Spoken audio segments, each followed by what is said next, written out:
Muted. thing doesn't look right, sound right, or if you have anything to add.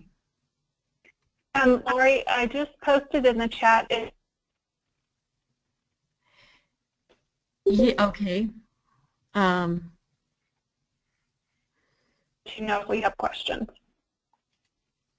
Does that sound like a deal?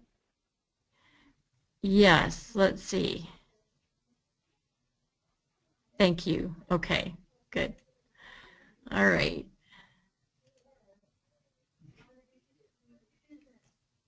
So weeding is to permanently remove materials from the library collection. And this can be books, but it can be DVDs, VHS, you name it. It's also referred to as deselection. So why is this so important to do? There are many reasons to weed, but the top three typically is that you get that material that's damaged. It needs to come out of your collection. Things become outdated and inaccurate, and this refers a lot to those books in the 600s typically. And something is just inappropriate for your collection. Other reasons to weed: something is biased or stereotyped, and you can find just a better book for that particular topic. Maybe materials are no longer in demand, or they don't support the curriculum that your school is following, or you've just got too many duplicates. And this is my favorite slide. It's the collection life cycle. So I like to think of it as a life cycle. So you select... Lori, yes? It's not advancing the slides. Oh, nice. Yeah. Okay, let's see. There it goes. It's doing it now? Yeah. Okay. Well, now it went back. Okay, now we're at collection life cycle. It keeps going back and forth. Huh. Okay, let's see. Oh, I see. It looks like it should work now. Don't do present online. Just okay. Just try to advance just like right there. Okay. Okay. We'll see if that works. Okay. So you start with your acquisitions and you put them into your collection, you shelf them, and then the checkout and use happens. And you can repair some things, but some things just need to be taken out. So you're in that section where you're checking out, reshelving, repairing for a period of time. But sooner or later, you either have to get rid of something or replace it, and sometimes both. So.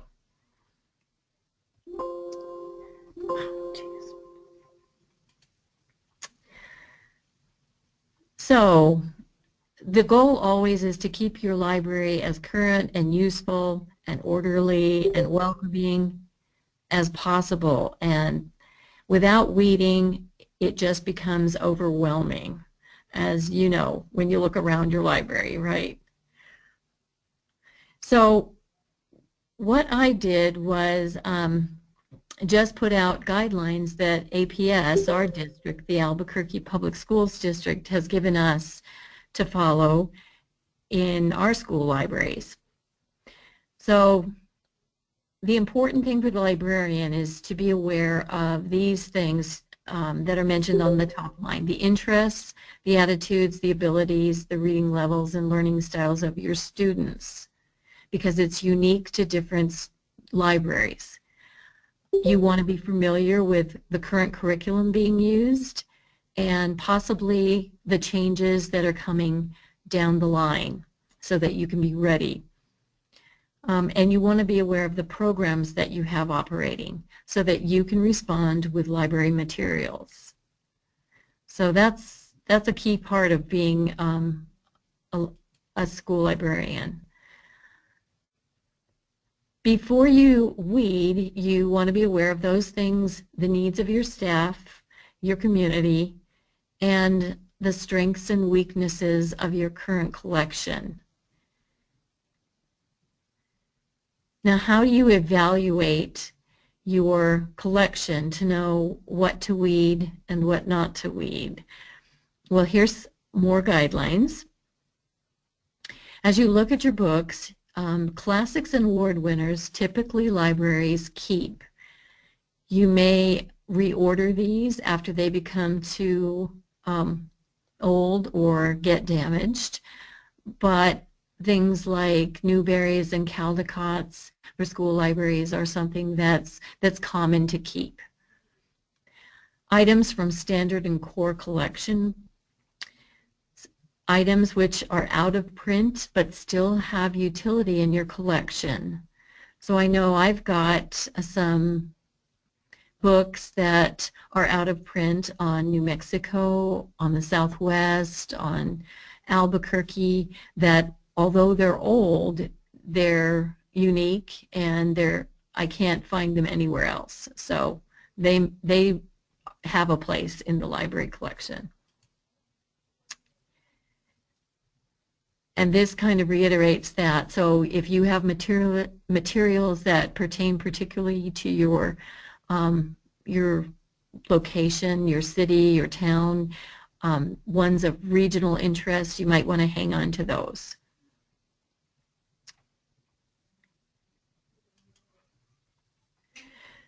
We use Destiny, Follett's Destiny software for our library, and we have a collection analysis. No matter what system you might be using, I'm sure they have the equivalent. So you can look at the percentages in each section, Dewey Decimal section, and just to get an information about what might need additions and what you look way over in. So with our particular collection analysis, it can show us the age of our collection. And there are specific guidelines by Dewey category that we can follow then. So here's an example of the collection statistics summary report that Destiny offers. So you've got your Deweys in the left column, and along the top you have 3 tabs which can show you the circulation, the age, and also the value of those books or those materials. So as we look at the age, the average age in each section is displayed, and that can be some helpful information.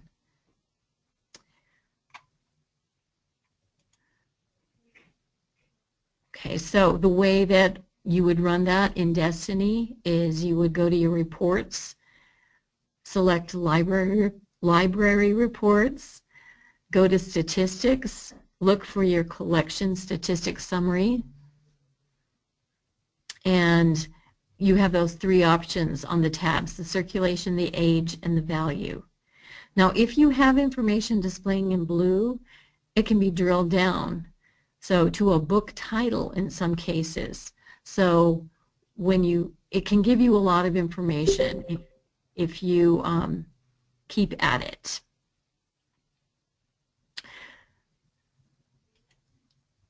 Okay, so here's some guidelines for each Dewey category. So, and you can read along here. Hopefully it's large enough for you to see, but the generalities, that's where you find your information about computers. That's out of date very quickly if you even have hard copy on that anymore.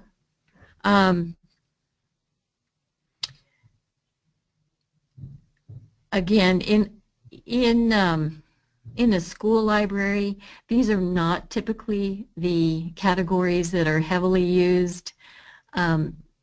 So again, you can think about how much you want to invest in each of these sections based on the use that you see in your library. Social sciences, this is something that changes rapidly in some cases with social issues. I know that there are some areas that we use a lot about certain amendments and whatnot, and those kind of are timeless. Um, Almanacs, political science, economics, law, government. Um, whoops.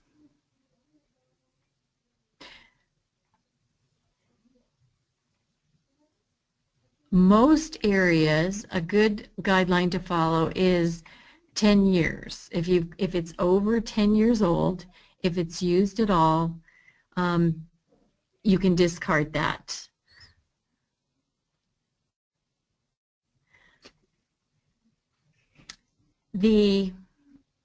I know that some of you had asked specifically about fairy tales and whatnot, and this is a Dewey that can really grow because there are many old folk tales and folktale collections that you can't find new resources on.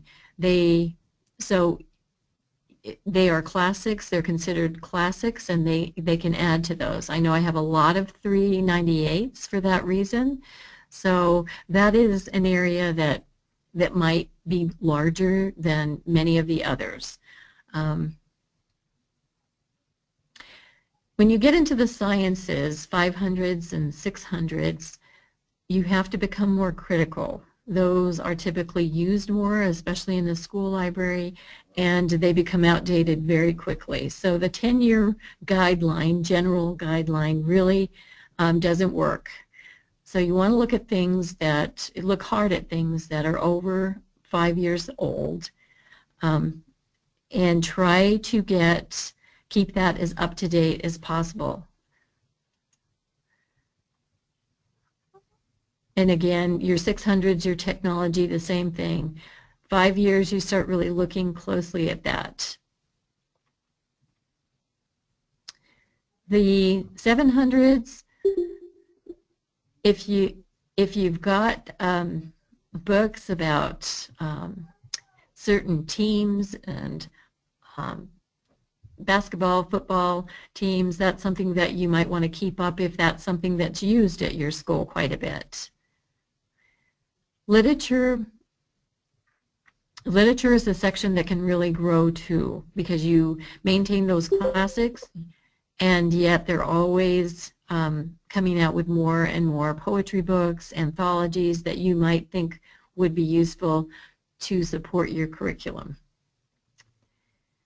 The 900s, again, you would want to look for things like accuracy of fact, fairness of interpretation with historical information, and try to keep that current.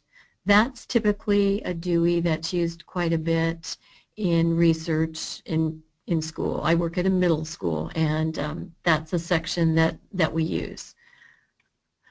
The biographies. I like this. Unless a person has a permanent place in history, it should be discarded as soon as use diminishes, or not even ordered at all to begin with. There are a lot of contemporary figures, singers that the students are interested in, and for that I kind of refer them to online sources. And the biographies, the hard copy biographies that I invest in typically are the ones that we would be going back to, the scientists that have made contributions, the politicians, the those permanent place in history people. Or this is an area that can grow quite large too. The reference section, and this is a section that's been getting a lot of attention lately because so much information is available online with databases that maybe your district is purchasing or that your patrons have access to. Online information is current and really useful for reference. So hard copy reference sections are shrinking. And that's something you can look really hard at and see what you might find important to keep in hard copy. I know libraries that have completely done away with hard copy reference sections. So ask yourself how much it's actually getting used. Fiction, this is always a challenge trying to keep up with what the students are interested in, the latest books. So we keep the classics again, Newberry's, and books that you know at your school are typically assigned for book reports or they support the curriculum. And then to look for new fiction to try to stay on top of that. There's a lot of resources to use. You can use School Library Journal is a great way to stay on top of the trends in fiction as well as nonfiction. That's a great resource that I use to give me a heads up about the latest in what's coming out and what's a good one. Their starred reviews are worth looking at. The easy section, again, it's kind of the same as the fiction, right? You know what's being used. If you are in an elementary school library, you're going to have a large selection of this. You know what the kids want and what they don't look at. So maybe you've heard this acronym before. Think musty when you're approaching weeding. If it's misleading, ugly, superseded by a newer edition or a better book, if it's trivial, or if your collection just has no use for it, then weed it. I remember a librarian from Gallup once said, keep telling yourself that you are not the Library of Congress. And even though we can think of an instance where this book might be used, if it's not common, then you will run out of space if you keep trying to hang on to just in case books. So you kind of have to be a little bit ruthless when it comes to that. So just to summarize before we go on, nonfiction, take a hard look at that, see which Deweys are being used in your library. Try to keep all of them up to date within 10 years.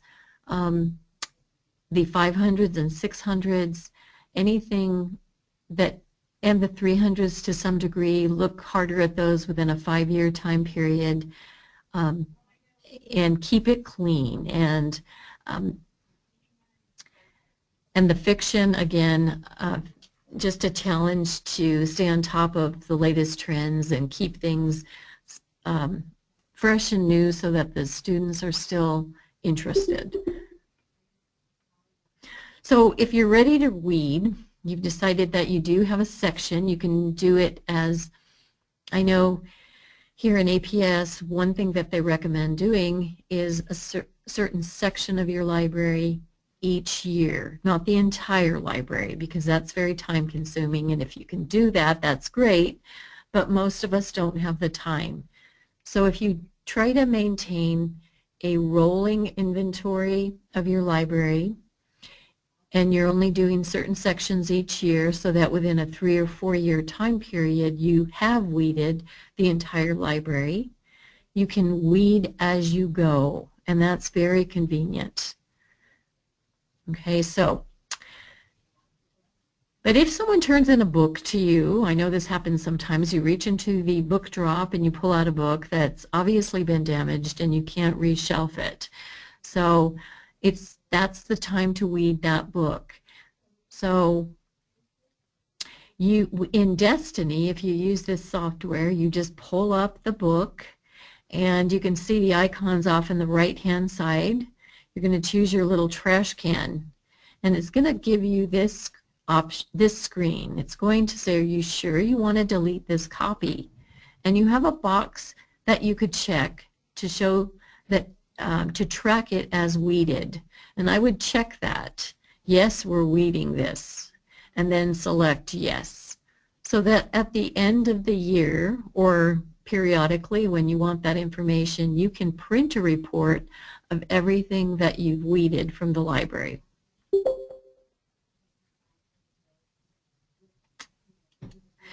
Now, I know someone asked, what do you do with these books? So say you get them out of the system. You've determined that these books need to go.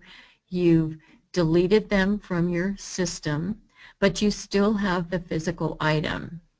And I talk about books, but again, this can be VHS commonly, cassette tapes, whatever materials are out there that need to go. So here's what we do. We make sure that we strike through any barcode or school name that's been stamped. And if you have a stamp that says discard, you can use that. If you don't, what also works is to just write the word discard with a Sharpie on the book. You can offer those discards up to students, staff, to other schools. And if you have a lot, if it's been some time since the library has been weeded and you have a great deal, in APS in our district, you can arrange with the district for a pickup. And they will actually, you can box them up and they will come and take them off out of your library. Books can be recycled if you have a recycling program in your area. Albuquerque does, and they accept books in their recycle bins. So those are some ideas. And again, the discarding process becomes easier if you are doing weeding as part of an inventory, or you're just kind of doing a rolling inventory weeding process. So it doesn't become this huge task or this huge volume of materials. So what about the standards? What are the recommendations? So if we go back to the New Mexico School Libraries standards, and these were put together back in 2004, but these are the general recommendations still that haven't been updated, and it kind of just reiterates what we've been talking about. Again, your materials should reflect the unique needs of your particular area that the librarian knows the best. You should have a nice balance between your nonfiction and your fiction, and also among the print and non-print. And you just want to stay on top of that and offer the most relevant information that you can to your patrons. So the yearly maintenance that they recommend, again, you want to look at the new published materials to see if there's any way you can improve a particular section of your library. If you notice that you really don't have anything about planets and yet you have research projects every year on planets, that's a great time to really make those lists, make those notes, so that when you do have funding, when funding becomes available, that you are ready to go to build on that collection. And you might hang on to what you've got until you do have those newer materials in stock in your library. Okay, so they're talking here about those time-sensitive materials, sciences, geography, etc. Publication dates no older than 8 years, but certainly no older than 10. So they're a little bit more assertive than the general 10-year rule. Okay. So where can you look to for support as you get into weeding, or you want more information about weeding?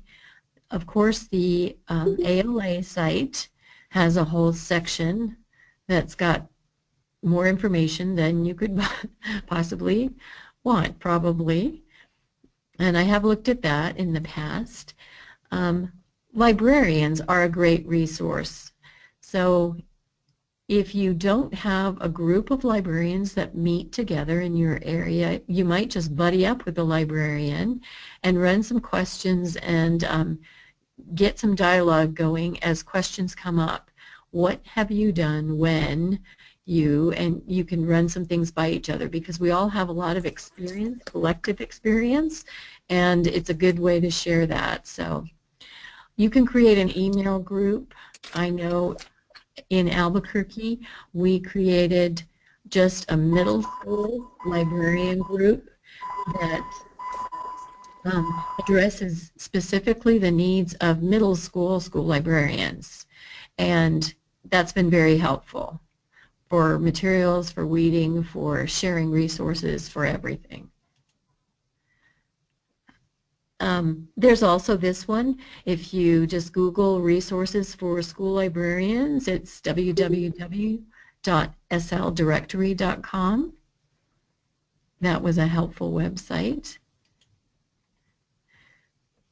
But again, I think the most helpful thing to do in keeping your library current is to weed as you inventory and keep that going. Choose 4 Deweys a year if you can and go through them.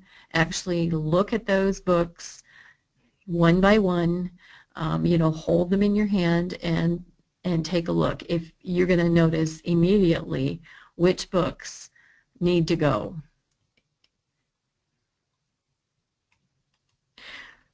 So this is just a reminder that, the librarian, we really are the experts, or we know someone who is, and we know our patrons, we know our library. So we have to trust ourselves. I know I hear from my teachers, you're getting rid of this, and you just have to tell them, relax, we have something better. We're not throwing this away. If you like it, you are going to use it, by all means take it for your classroom library. So it's just letting people know that you know what you're doing and this is the best approach for your library. So at this point, I think we have some time for questions, Lori, if they've been typing those up. So we do have a few, so let me read the first one. It's from Serenity. She says, so I have Newberries and Caldecots from the 30s and 40s that never get checked out ever. I'm considering weeding and making a classic corner for teachers to have access without keeping in the official collection. Would love to hear what is the recommendation for these. That's a great question. And I've done the same thing with some Southwest book collections that can still be used as reference, but I don't want them included in the official library collection.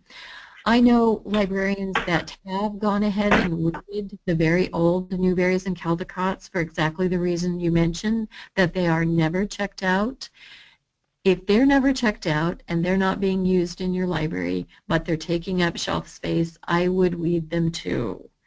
And if you have the space to make a corner for those older ones, by all means do it, but it would even be okay to dispose of them. Yeah. That's okay. Just and you're going to find different viewpoints about that, but yeah. So Maria Elena Salas says, do you then recommend to weed hard copy encyclopedias completely? We have 2 sets of 2005 and 2006. I've kept them for students who like more hands-on learning. Yes, I have. I also have a set of hard copy encyclopedias for the same reason. I have to say they are very rarely used, but I haven't completely gotten rid of them. And again, that's up to your discretion. I know librarians that have completely done away with hard copy encyclopedias, given the fact that there are so many good online ones with more current information and citation information for the students and videos, and it seems to be a much better option to go online when they're doing research.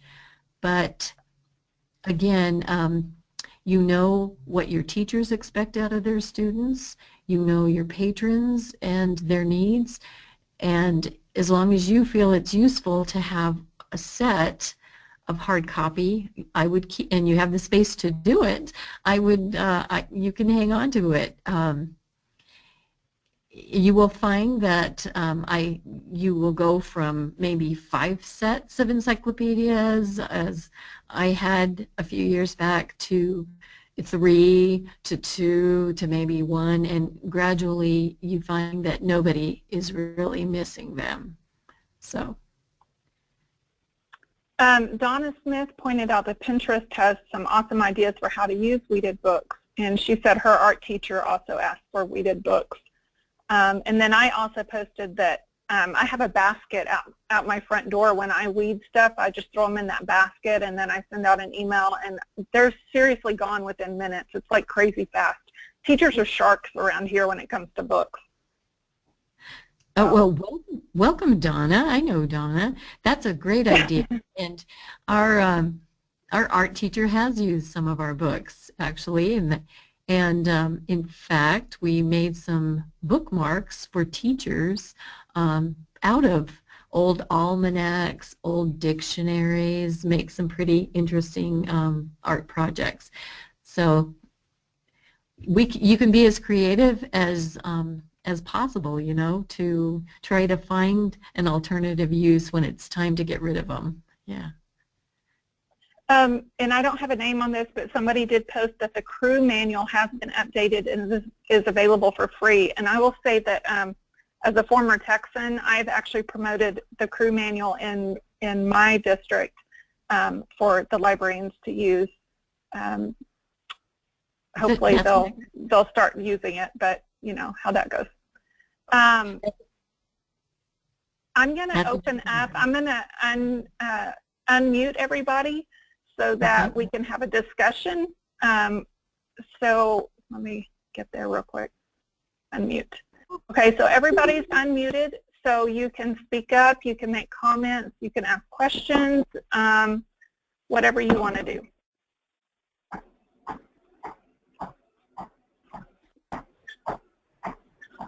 Nobody? I'm typing in about my special Wild West collection, where I keep the older books about the Southwest. And when I do my collection analysis, I don't include those because it's dragged on a copyright date, but they do get used quite a bit. So you've taken them out of your collection officially? They're out of, they're removed from the regular shelves, and I have these beautiful glass front cabinets that I put them in. They look really special, and they're in the inventory. But in Tidal Wave, when you do the analysis, you can remove. They don't include these, so they're here, but they're like in my little secret place. Great. Yeah. So that would work for all those old Caldecotts and Newberries too, if you just wanted to keep them, but don't include them in your collection analysis, so it doesn't drag down all those, the average age of your collection, perhaps. Laurie, do you happen to know what the weeding cycle is for this year? For us, Yes, no, right. I haven't looked at it. This is Terry, isn't it? No, I have not looked at it. I need to go look. Yeah, I'm curious. I mean, I weed throughout the year, not as much as I should. I'm just so busy, but I'd like to know what the cycle is, and I've been meaning to find out. Yeah. I have not looked. I actually have been going by the copyright years in my library. When I noticed that, for instance, all of our religion books and all of that were like so out of date, it was scary. I went ahead and weeded those this year. And I decided for my library, I'm just starting, this year was the zeros and the 100s and some of the 200s, and then next year will be more. And I'm just going to go in order like that, because when I started here 3 years ago, the average age of my collection was the age of my freshman. So I've been, it was in really bad shape. So I've been just slowly trying to get things straightened up, but it's going to take me several years to get that under control. Right. I guess we can tailor it to what we feel the need is, you know. Yes, yes, absolutely. And I think that's an important point right there. You need to do what's appropriate for your library. You need to look at your collection, your staff. You know, each of us serve a very unique population. My library is not like Albuquerque High's library or Las Cruces High's library. You know, my library is very different, and I serve a different population. So you need to look at that. Just like Lori was saying at the beginning, you need to talk to your teachers. You need to look at the projects that your teachers do. I know a lot of people don't probably have many books on specific scientists and inventors. Well, one of my teachers here has a huge unit on scientists and inventors, and the first year I was here I found out I had nothing in that area. So for a year I've been working on getting more of those books in so that we're prepared for those assignments. Right. So you have to look at your population and your students and your teachers and find out what they need. Right. Good. And I think once I realized that, it gave me the freedom to do this my own way and my own pace. You know, up until then I felt like I needed to do it in a very specific way. I needed to follow this specific method, or I needed, you know, something like that. And instead, I've had now the freedom to go and do what my library needs and work it that way. Yeah. And that's just me. I think that's a good point to make, is that there isn't really one specific way. That while we can follow guidelines, we are the experts. We know that library. We know that our patrons. We know the needs, and we have to kind of tailor that. So we can. It's good to know the general guidelines, but then you just kind of make it your own project and trust your own judgment. And if you do have questions that come up that you're not sure, I think librarians are a great resource. You know, get that buddy librarian to run it by, and and just try to keep it looking good. Sounds good. Yeah. I want to encourage you all to use your state organization. I know in Texas, there's the Texas Association of School Libraries, which I'm a member, and then in New Mexico we have the Advocacy for School Libraries Special Interest Group. And I want to say, as the chair of ASL, that's exactly the point of having this email group, is for us to be able to share this information and ask questions. And I want all of you guys to understand there's no question that is too dumb to answer or to ask. You know, we all struggle in different areas, and we all need help. And it's really freeing to me to know that I've got Lori to lean on if I need help with, if I get to stumbling and weeding, I know I can just email Lori and get answers, you know, and she knows what she's doing. And everybody has their strengths. So if you put it out to the list, there will be someone there who will help you. I promise.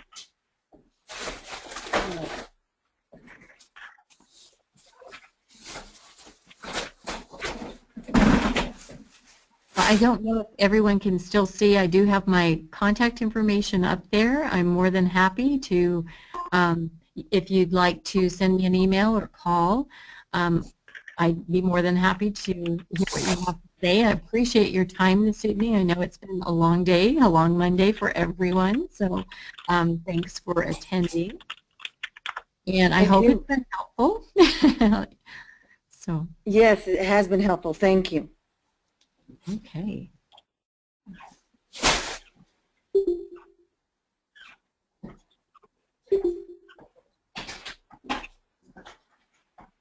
Discussion. Thank you.